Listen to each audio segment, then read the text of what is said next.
আসসালামু আলাইকুম ওরহমতুল্লাহি ওবরাকাতু।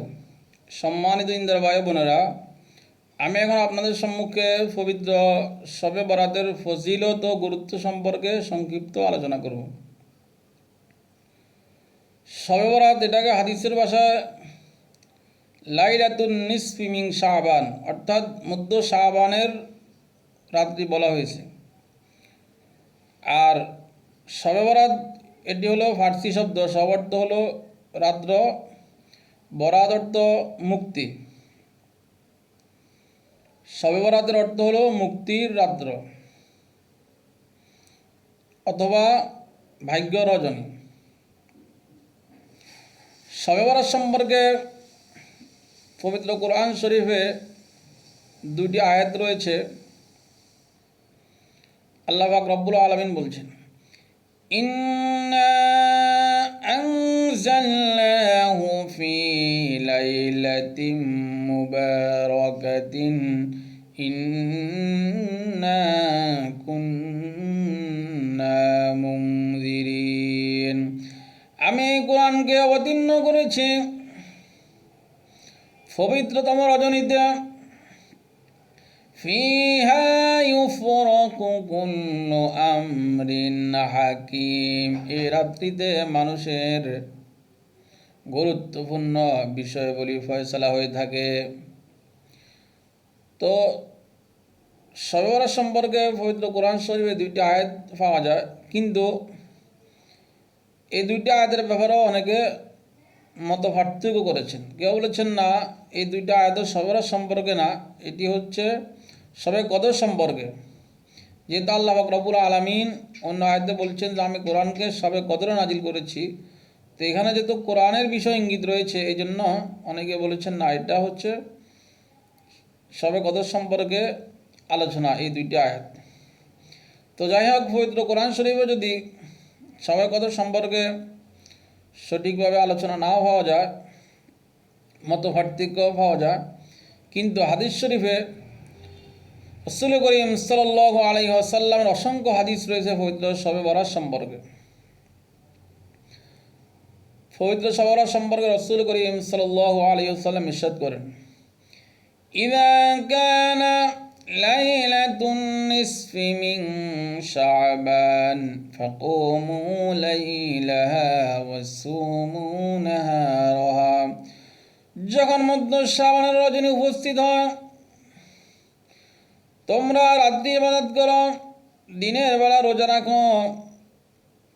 فإن الله تعالى ينزل فيها لغروب الشمس إلى السماء الدنيا فيقول, কেননা আল্লাহ রাব্বুল আলামিন রাত্রি সূর্যাস্তের সাথে সাথে প্রথম আকাশে অবতরণ করেন।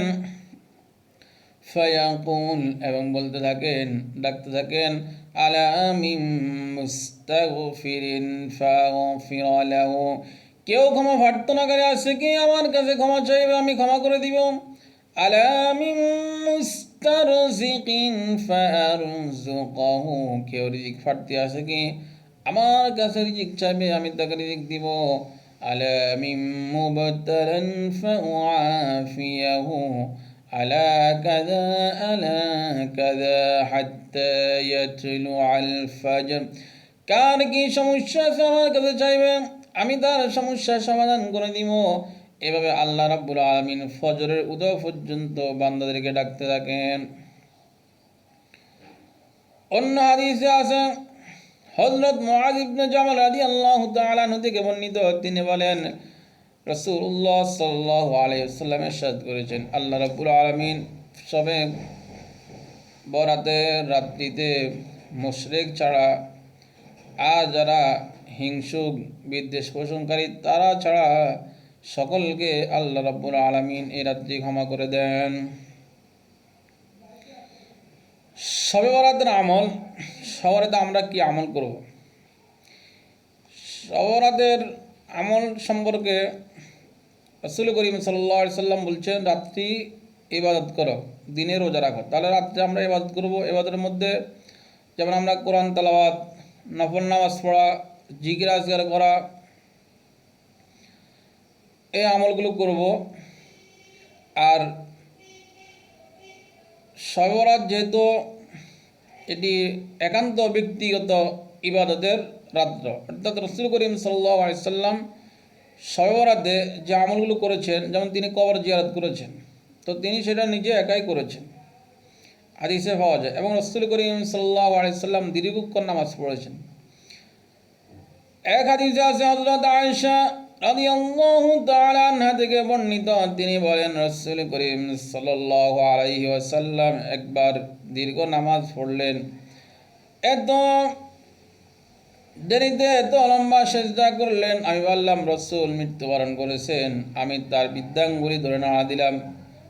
যখন তার বৃদ্ধাঙ্গুলি নাড়ল, তিনি উঠলেন, সেজদা শেষ করে নামাজ শেষ করে আমাকে বললেন, হে আয়েশা, তুমি কি মনে করেছ আল্লাহর রাসূল তোমার হক নষ্ট করবে?